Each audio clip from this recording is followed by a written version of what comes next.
Our cause. We encourage all peace-loving participants of today's event to be careful with their words and do not speak to the media so as to give them anything that can be misconstrued, misinterpreted, or otherwise used to defame our cause. With that, I'd like to invite Sister Amina Ali, a youth speaker from the Al-Haadi Masala, to say a few words. In the name of Allah, most merciful, most beneficent. Assalamu alaikum. As we all know that the Al-Quds rally is happening throughout the world.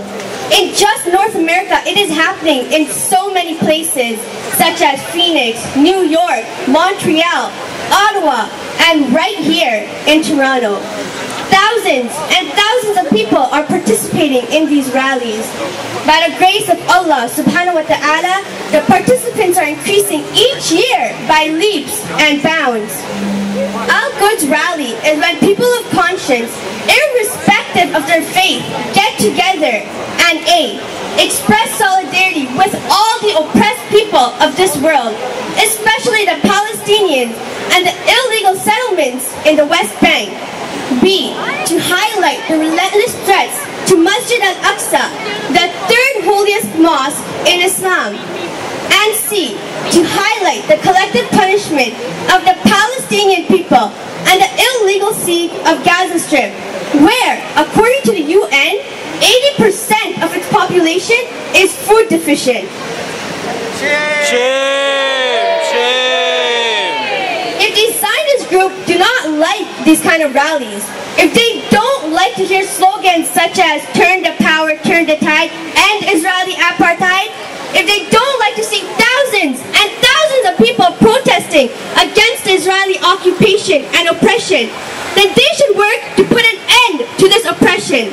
They are more than welcome to work with us to restore the respect and dignity of all Palestinians, irrespective of their caste or creed. As a Canadian citizen, we all have equal rights, and so these Zionist groups should work with us to force the Zionist government for one state solution where all citizens could enjoy equal rights regardless of their faith or ethnicity.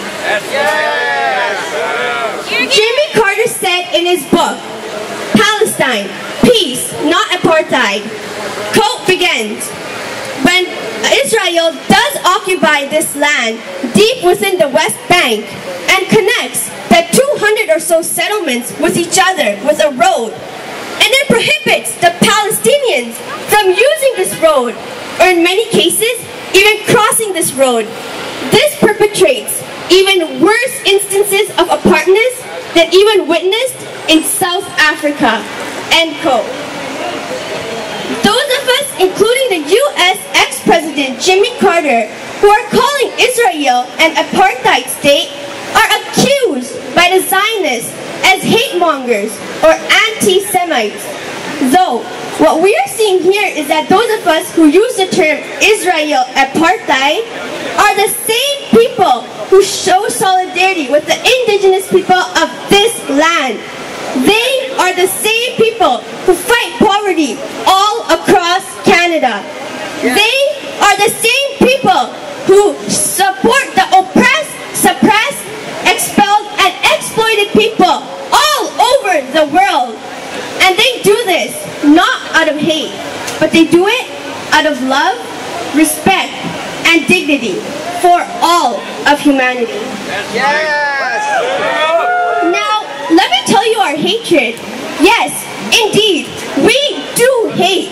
We hate oppression. We hate suppression. We hate expulsion, and we hate exploitation. And we will continue to hate these things till the day oppression, suppression, expulsion, and exploitation is eliminated from the face of this earth. We hope, and we do this out of love. Love is what drives us to say that yes, indeed, Israel is an apartheid state. Love for the people of Israel.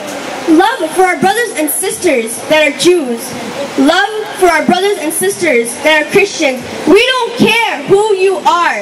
As long as you are a human, we will fight for your rights and dignity till our last breath. And this is because our leader, Imam Ali alayhi salam, says, if we are not brothers and sisters in Islam, then we are brothers and sisters in humanity.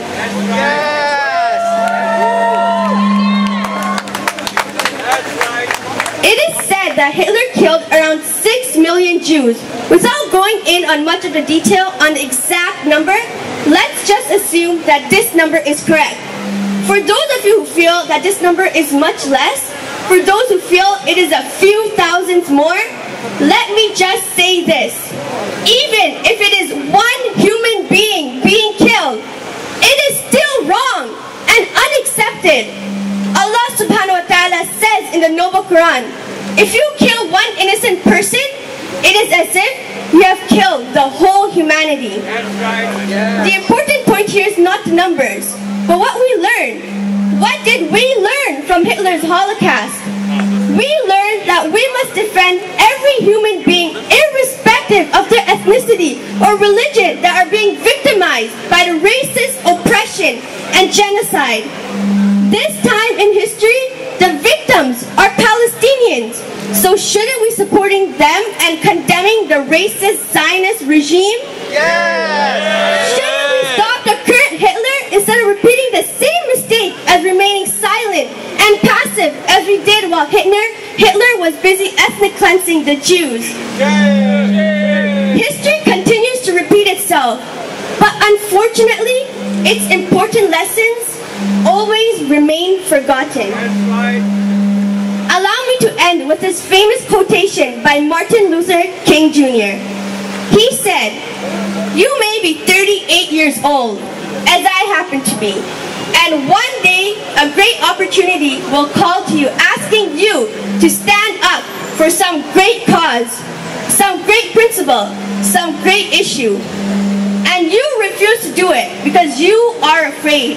You refuse to do it because you want to live longer. You're afraid that you will lose your job. You're afraid that you'll be criticized or that you'll lose your popularity. You're afraid that someone will shoot you or bomb your house. So you refuse to take the stand. Well, you may go on and live until you are 90 years old, but you are just as dead at 38 as you would be at 90. And the cessation of breathing in your life is but the announcement of an earlier death to the spirit." Thank you. Assalamu alaikum wa rahmatullahi wa barakatuh. MashaAllah, sister. Okay, brothers and sisters, raise your hand and say, "Free, free Palestine!" Free, free Palestine! Nobody can hear you if you see loud and With your both hands. free